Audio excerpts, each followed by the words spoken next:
पालिका निवडणुकीसाठी वंचित आणि काँग्रेसची राज्यभरात आघाडी, दोन्ही पक्ष मिळून आघाडी करून पालिका निवडणूक लढणार। काँग्रेस प्रदेशाध्यक्ष हर्षवर्धन सपकाळ आणि प्रकाश आंबेडकरांच्या उपस्थितीत होणार घोषणा।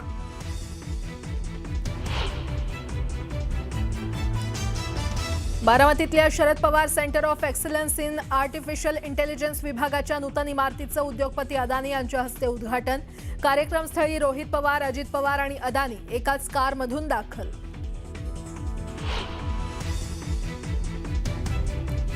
मनसे आणि शिवसेना उभाठामध्ये जागावाटपाचा तिढा, मातोश्रीवर निष्ठावंत मनसे कार्यकर्त्यांना जागा सोडण्याचा उद्धव ठाकरेंकडे आग्रह। शिवडी, विक्रोळी, भांडूप मधल्या जागा वाटपावरून मनसेत नाराजी।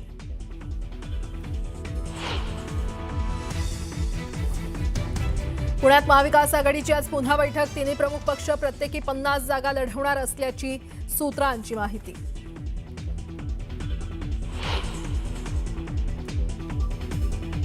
पुण्यात धंगेकरांचा मुलगा प्रणव धंगेकर अपक्ष निवडणूक लढण्याच्या तयारीत, जागा वाटपावरून भाजप कोंडी करत असल्याचा धंगेकरांचा आरोप।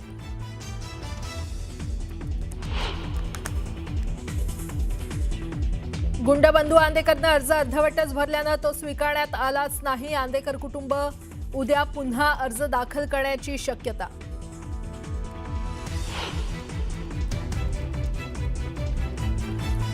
खोपोलीतील मंगेश काळोखे हत्येप्रकरणी आतापर्यंत 9 आरोपींना अटक। रवींद्र देवकर आणि दर्शन देवकरसह अन्य आरोपी अटकेत।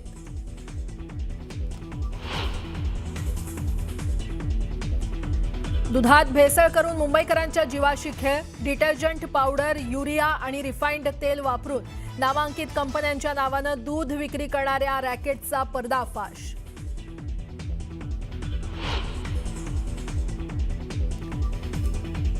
आणि दक्षिण अमेरिकेतल्या ग्वाटेमाला देशात भीषण अपघात, 15 जणांचा मृत्यू तर 20 प्रवासी जखमी। दाट धुक्यामुळे अपघात झाल्याची माहिती।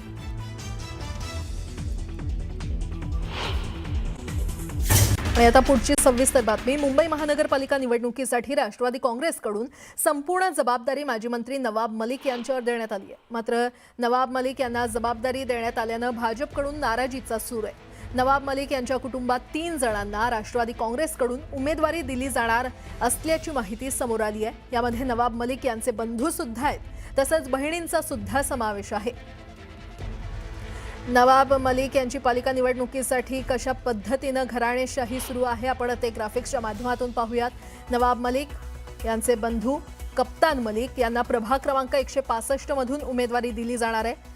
त्यानंतर कप्तान मलिक यांच्या सुनबाई बुशरा नदीम मलिक प्रभाग क्रमांक 170 मधून निवडणूक लढवणार आहेत। नवाब मलिक यांच्या बहीण डॉक्टर सईदा खान यांना प्रभाग क्रमांक 168 मधून उमेदवारी दिली जाणार आहे।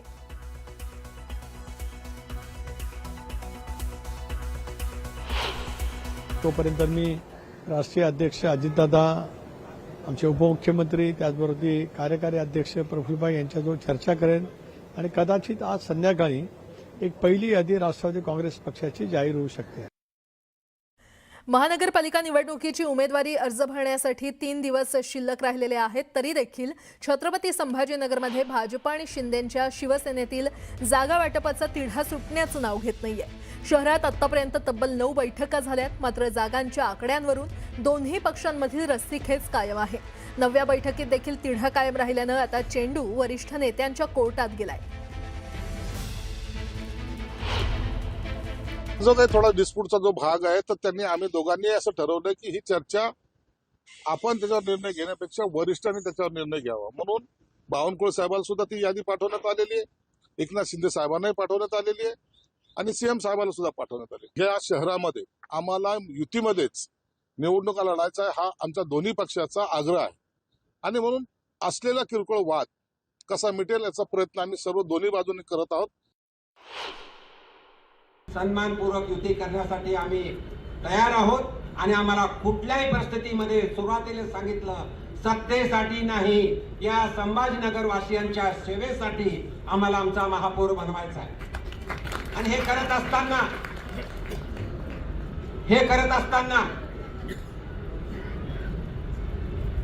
1-2 कार्यकर्त्याला आमचे नाराज जरी झाले ते चालेल, ते आम्ही सांभाळून घेऊ, पण महापौर हा युतीचा करायचा आहे, भाजपचा करायचा। पुण्यामध्ये आज पुन्हा महाविकास आघाडीची बैठक होणार आहे. महाविकास आघाडीचा जागा वाटपाचा तिढा सुटण्याची शक्यता आहे. तिन्ही प्रमुख पक्ष 50-50-50 जागा लढवणार असल्याची माहिती सूत्रांनी दिली आहे. महाविकास आघाडीचं जागा वाटपाचं सूत्र अखेर जवळपास निश्चित झाल्याची माहिती सूत्रांनी दिली आहे. मनसेला महाविकास आघाडीमध्ये घेण्याबाबतचं चित्र देखील आज स्पष्ट होईल. याबाबत अजून कोणतीच भूमिका घेतली नसल्याची माहिती आहे. तर काँग्रेस, राष्ट्रवादी काँग्रेस, शरदचंद्र पवार आणि शिवसेना उद्धव बाळासाहेब ठाकरे हे तिन्ही प्रमुख पक्ष 50 जागा निवडणूक लढवणार असून उर्वरित जागा समविचारी मित्र पक्षांना देण्यावर आघाडीचं एकमत झाल्याची माहिती सूत्रांकडून मिळते.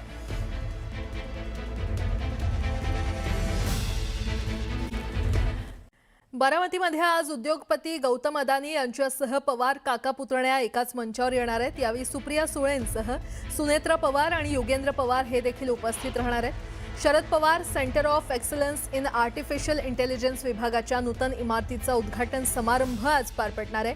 उद्योगपती गौतम अदानी यांच्या हस्ते उद्घाटन केलं जाणार आहे आणि यावेळी पवार काका पुतण्या एकाच मंचावर पाहायला मिळणार आहेत. आणि या संदर्भात अधिक माहिती देत आहेत आमचे प्रतिनिधी जितेंद्र जाधव आपल्यासोबत जोडले गेलेले आहेत. जितेंद्र, गौतम अदानी यांच्यासह पवार काका पुतणे हे एकाच मंचावर येणार आहेत. कशा प्रकारे या कार्यक्रमाचं नियोजन आहे, काय अपडेट? अगदी खरं आहे. आपण प्राजक्ता, देशातील हा पहिला प्रयोग आहे आणि सकाळी 10 वाजता गौतम अदानी यांच्या हस्ते या कॉलेजचं उद्घाटन होणार आहे. आपण कार्यक्रमस्थळी आलेलो आहोत आणि आपण बघतोय की ही मध्यभागी जी चेअर ठेवलेली आहे या चेअरवर माजी कृषी मंत्री शरद पवार बसणार आहेत.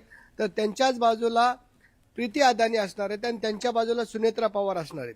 तर त्यांच्या डाव्या बाजूला बघितलं तर गौतम अदानी असणार आहेत आणि त्यांच्याच शेजारी उपमुख्यमंत्री अजित पवार यांची चेअर ठेवलेली आहे.